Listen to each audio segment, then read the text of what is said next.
Dahil third coming. Yes. Oh, yes na igsoon na nga ni ang permero nga pag-anhin ni Jesus Christ mao ang pagkuha sa mga matarong. Atong basahon na aron maklaro nato. Okay. Unang Tesalonica kapitulo 4. Ikatulong pag-anhin ni Jesus Christ, no? Dili na nato i-term nga third coming kundi ikatulong pag-anhin ni Jesus Christ.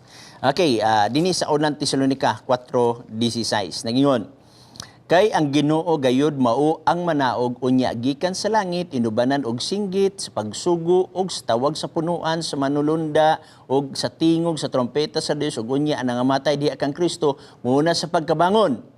17 og kita nga mga buhi pa nga mahabilin pagasakgaw ngadto sa panganod uban kanila sa pagsugat sa Ginoo diha sa kahanginan. So imo makita igsoon nga muadto ta dito, no?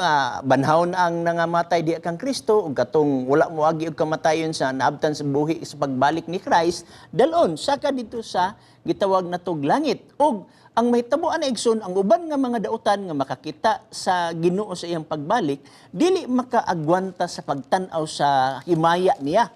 Busa sila maghandom nga sila mga matay. For example, ni sa Revelation chapter 6, no, verse 14 ug 15, nag-ingon siya dinhi 15. Ug unya ang mga hari sa yuta, ang mga kadagkuan ug mga general, ang mga dato, kusgan, matag usa, ulipon, taong gawas, mitago sa mga langob ug sa mga pangpang sa kabukiran. 16, og na nag-ingon ngadto sa kabukiran kapangpangan tumpagi kami og tabuni kami gikan sa naong sa nagalingkod sa trono o gikan sa kapungot sa kordero. So imo makita nga muhandom sila.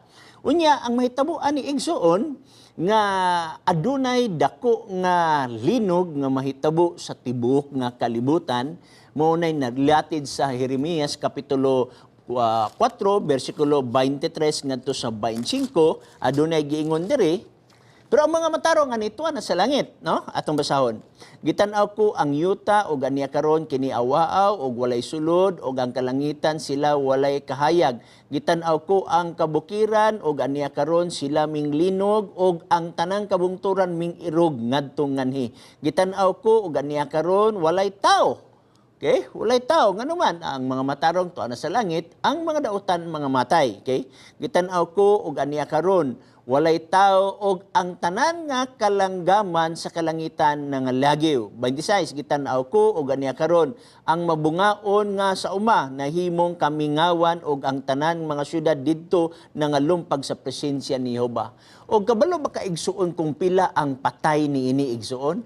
Ang patay ani mulikop sa tibuok nga kalibutan. Jeremias 25 bersikulo 3 at nung tanahon, og ang mga pinatay ni Jehova ni adtong adlaw mulukop gikan sa usa ka tumoy sa yuta ngadto sa laing tumoy sa yuta, sila dili pagahilakan ni pagahipuson ni igalubong sila mahimong kinalibang sa ibabaw sa naong sa yuta. So ang pinatay ni Jehova daghan. So meaning to say, sa pagbalik ni Christ, kwaon niya ang mga matarong, mga matay ang dautan, unya mingaw ang yuta nining panahona. Ang pangutana, pila ka tuig ang pagkamingaw nining yuta igsoon? Wabot siya og 1,000 years. Atong tanawon sa Pinadayag kapitulo 20, makita nato dinhi nag-ingon 20 bersikulo 1. Ug unya ako nakita nga gikan sa langit na naog ang usa ka manlunda nga sa iyang kamot diha ang yawi sa bungaw sa kahiladman nga walay kinutuban og ang usa ka dakong talikala og iyang gidakop ang dragon ang karaang serpente nga mao ang yawa og si Satanas og iyang gigapos siya sulod sa usa ka libo ka tuig. Og iyang gitambog siya ngadto sa bungaw og iyang gitabunan kini og gitimbrihan sa ibabaw niya aron dili na siya makapahilaag sa kanasuran, no? Hangtod matapos una ang usa ka libo ka tuig. Human sa usa ka libo ka tuig igsoon, mubalik si Jesus Christ mo na akong giignoy sa ikatulo niyang pag-ani. Kaya ang pirmirong pag-ani niya katong gilangsang siya sa cross. Ikaduha niyang pag-ani, kwaon niya ang mga matarong, ang mga dautan, mga matay. O ang ikatulo igsoon mo na ang pagsunog sa pagsilot sa mga tao, no? Mao na yung 20 bersikulo 10 atong tanahon. Sugod ta sa 9. Og mitunga sila ngadto sa lapad nga yuta og ilang gilibutan ang kampo sa mga balaan og ang syudad nga hinigugma apan dihay kalayo nga mikunsad gikan sa langit og milamoy kanila. Og ang yawa nga nagapahisalaag kanila gitambog ngadto sa linaw nga kalayo og asopre diin tuad didto ang mapintas nga mananap bakakon nga propeta og tuad dito ang tanang dautan. So masunog sila niya ng panahon na.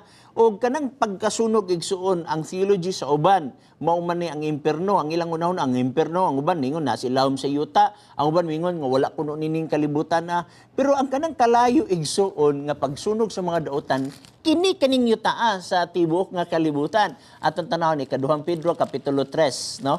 Bersikulo 10. Nag-ingon ay kaduhang Pedro 3:10. Na muning nagbasa nato diri.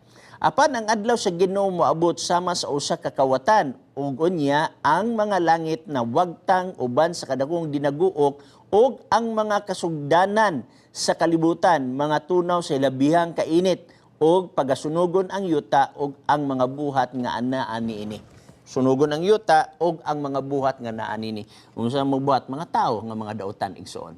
So ato nakita sa pagbalik ni Kristo mo na iyang permirong sa pagkamatay ni Kristo mo tay una niya nga pag-anhi unya nagsaad siya nga mobalik mong sa iyang pagbalik banahon ang mga matarong unya dalon sa langit og sa ikatulo igsuon mo na iyang pagbalik aron paghatag og silot sa mga nakasala karon. Meaning to say ang tanan nga nangamatay karon naa pa karon sa yuta. Okay? Ilingon nga ang matarong to anas langit karon, unya ang dautan to anas imperno karon, unya ang dili kayo maldito to sa purgatorio. Ang pangutana, kung tuwa sila tanan dito kinsa mabalikan ni Jesus Christ na may babasa sa balang kasulatan nga naay gibanhaw. So inga na igsoon gawas kung nakay follow up.